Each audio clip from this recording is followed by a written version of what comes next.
حضرت عبداللہ المزنی رضی اللہ تعالیٰ عنہ۔ کچھ لوگوں کی نا زندگی بڑی مختصر ہوتی ہے، لیکن جتنے زندگی میں لمحات ہوتے ہیں نا، ایک ایک لفظ بڑا قیمتی ہوتا ہے، شب و روز میں ایک ایک جملہ بڑا قیمتی ہوتا ہے۔ مختصر سی میری کہانی ہے، پر جو بھی ہے آپ کی مہربانی ہے۔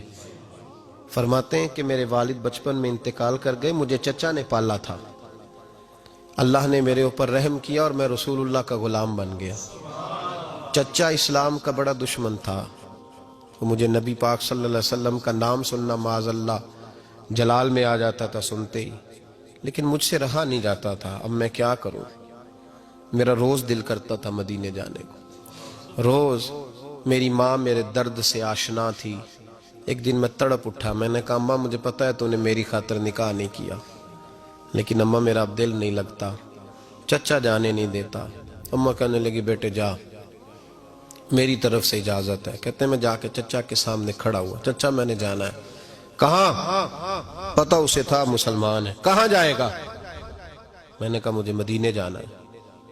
کہتے ہیں وہ تو آگ بگولا ہو گیا، کہنے لگا تیرے پاس جو کچھ ہے سارا میرا دیا ہوا ہے۔ تو میں نے کہا چچا رکھ لے۔ کہ جیبوں میں جو ہے وہ بھی نکال دے۔ کہتے میں نے رکھ دیا۔ پھر جلال میں کہنے لگا یہ جو تو نے کپڑے پہنے یہ بھی میرے ہیں۔ حضرت عبداللہ المزنی کہتے ہیں میں نے وہ کپڑے بھی اتار کے دے دیے، میرا وجود ننگا ہو گیا۔ تینوں لب دیا آپ گواچے، سانو اپنی خبر نہ کوئی، ساتھوں پارے ککھ گلیاں دے، ککھ گلیاں دے۔ سانو آخ دے لوگ شدائی، کیونکہ اسی ننگ نموس دا ساڑ کے چولا، گل پہنے تاج گدائی، آزم اپنا آپ گوایا ہے تا یار نے چاتی پائی۔ فرمانے لگے میں اماں کے پاس گیا اور جا کے کہا اماں پہلے بھی تو میں ایک دن ننگا پیدا ہوا تھا، تو نے کپڑے دیے، پھر ننگا ہو گیا ہوں، کپڑے دے۔ کہتے اماں نے 2 عورتوں والے لباس دیے، وہ پہن کے میں مدینے پہنچا۔ میں بڑی غربتوں میں آیا تھا، میں دیہاتی تھا، مجھے کچھ کرنا نہیں آتا تھا، پر مجھے یوں لگتا تھا کہ مدینے میں سب سے زیادہ عزت میری ہے، سب سے زیادہ۔ اللہ کے حبیب نے منع فرمایا کوئی اونچا اللہ اللہ نہ کرے، جب کوئی نماز پڑھ رہا ہو سو رہا ہو تو اس کے سامنے اونچا ذکر نہ کرو۔ کہتے میں ایک دن اونچا ذکر کر رہا تھا، اونچا میں ذکر کر رہا تھا، کیونکہ عشق لگا سی کھیڈاں کھیڈ دینوں، تے میں نو کھیڈاں پھل گئیاں، نے کجل پایا سی یار دے ویکھنے نوں، پھر او دی یاد وچ روندے آئی ڈل گئیاں۔ حیدر شاہ اس گلی کدے نہ رول دی، پر ہن تے رول گئیاں۔ کہتے میں اونچا ذکر کر رہا تھا تو حضرت عمر فاروق رضی اللہ تعالیٰ عنہ نے ڈانٹ دیا، فرمایا تجھے نہیں پتا حضور نے منع کیا؟ تو عمر نے ڈانٹا تو میں چھپ کے بیٹھ گیا کونے میں۔ حضور آئے نا نماز پڑھانے تو محبوب نے پتہ کیا وہ عبداللہ کدھر ہے؟ کہتے میں کونے میں تھا، حضور نے فرمایا کیا ہوا؟ تو میں رو پڑا، میری عزت بڑی تھی نا مدینے میں، کبھی کسی نے کچھ نہیں کہا تھا۔ نبی کریم نے فرمایا کیا ہوا؟ عرض کی حضور کچھ نہیں۔ پھر بھی بتاؤ۔ کہتے میں رو پڑا، میں نے کہا یا رسول اللہ میری غلطی تھی تو سیدنا فاروق اعظم نے ڈانٹ دیا ہے۔ فرمایا ہوا کیا؟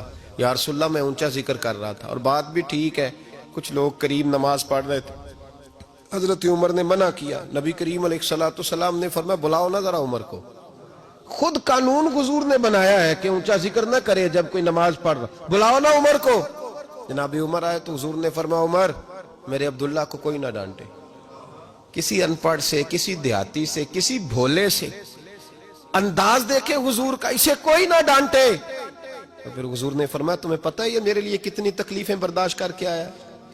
صحابہ فرماتے ہیں یہ خوش نصیب ہے جس کی روح بھی محبوب کے ہاتھوں میں نکلی۔